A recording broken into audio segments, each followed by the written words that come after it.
We're stepping into the new year, times are changing, and people are wondering how to become a UX designer in 2025. So let's get into it. Hey everyone, welcome back, or if you're new here, hi, my name is Mark, and I'm a UX and product designer, a digital marketer, and someone who loves creating content about productivity, personal growth, and all things design. You might be wondering if UX is still a good career choice in 2025, which is a completely valid concern, so let's take a moment to talk about the state of the job market. There's a common perception that the UX job market is way too saturated, but the actual truth of it is a little bit more complicated. In fact, there's actually a strong demand for quality designers across so many different industries. So why does it feel like the UX job market is oversaturated? Well, let's talk about a few key reasons. For one, it's layoffs. The large-scale layoffs that occurred in the traditional tech sector created a massive ripple effect. And this obviously led to a flood of talented individuals entering the job market all at once, which created this sense of increased competitions for designers and other fields as well. Not only that, but there is actually a decline in UX job postings. I mean, the numbers don't lie. UX job postings have dropped significantly, but I think it's really important to actually add some perspective onto this. Remember that there was a hiring frenzy that occurred during the pandemic years from 2020 to 2022, and this turned out to be very unsustainable. So all of the decline in job postings that we saw from 2023 and 2024 was actually more of a course correction going back to pre-pandemic levels. And then there's also a few other concerns that people have, such as AI, which people believe that AI is going to be taking over the jobs of designers, which is just not true whatsoever. I mean, at least for now. You've probably heard this already, but AI is a tool and it's not going to be replacing designers anytime soon because designers have to utilize it within their workflow to just make them more efficient. So it can't just replace them outright. And then there is one last thing that definitely contributes to this feeling of oversaturation and competition. And I think it's really important to talk about this. It is the ghost jobs that exist. If you haven't heard of this before, or maybe you're just unfamiliar with it, ghost jobs are essentially job postings that have no real hiring intentions. In fact, according to a survey from Resume Builder in May of 2024, 40% of companies admitted to posting fake job listings this year. Isn't that crazy? And then on top of that, nearly 70% of hiring managers have said these postings have helped boost revenue or create an evergreen pool of resumes, which is just crazy to me. I know this definitely sounds discouraging, which I'm so sorry for being the bearer of bad news, but just keep in mind that these listings don't define the market and only some companies actually utilize these tactics. So yeah, the UX job market could definitely feel a little intimidating right now, and it's really easy to get lost in all the numbers and competition and feel like it's impossible to stand out.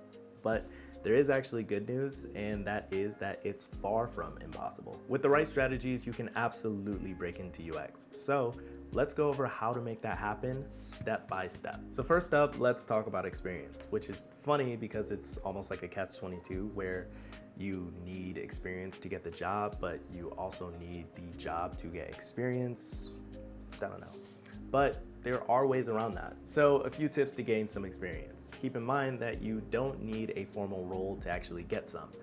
First, start off by attending some networking events because you never know who you might meet there. Specifically, I recommend going to startup networking events because the people that attend those work at startups that have just enough money to pay for the resources you'll need as a designer, but not enough to pay you, unfortunately. Which leads me to my next tip, which is to offer pro bono work that could actually help you build your portfolio and make connections. Only thing here is just make sure that it's a win-win, help them out, but also make sure that you're getting something out of it too, whether that's a portfolio project or just some experience. The last tip is to find some volunteer opportunities. Surprisingly, tech volunteer work exists and is available. So if you need a little bit of help finding some, I'll leave some resources in the description down below, so make sure you check it out. Also, if you're getting any value out of the video so far, make sure you give it a like and subscribe. Now let's talk about your portfolio, which can actually make or break your job hunt. It's not just about showing your pretty designs. It's actually about showing your thought process,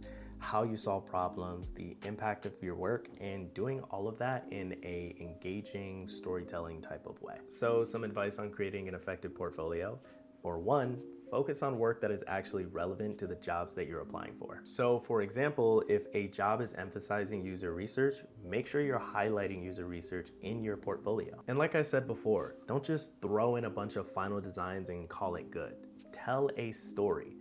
What was the problem? What was the outcome of the problem? How did you tackle it?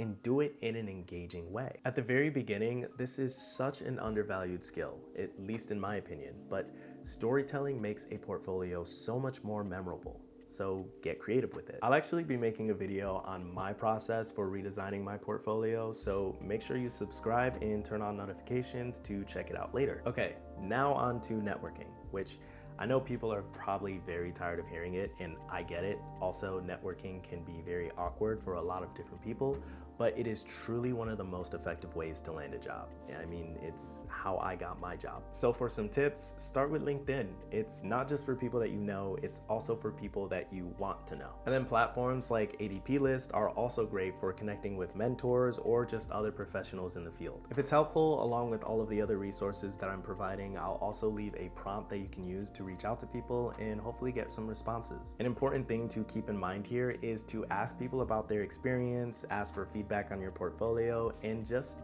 have a real conversation. Don't just hit them up and ask for a job. You will 1,000% get ignored. I mean, I've ignored other people because of that. And then whatever you do, make sure you follow up. A quick thank you message or a check-in down the line can go a long way for keeping that relationship alive. Finally, let's talk about job applications, which a lot of people make the mistake of creating some generic resume or cover letter that they're sending to every job posting that they see.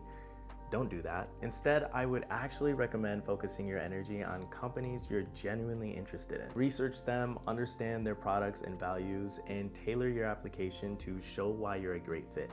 If you do all of that, you're already prepared for the interview, if you land it. This approach is also a lot more effective if you actually get in contact with someone on the design team. So once again, if you're genuinely interested in a company, make sure you reach out beforehand and try networking with someone. And if you really want to, you can even dedicate time to creating a portfolio project specifically for them. There is one thing that I want you to remember, and this might just be a general rule for me, but it's always worked.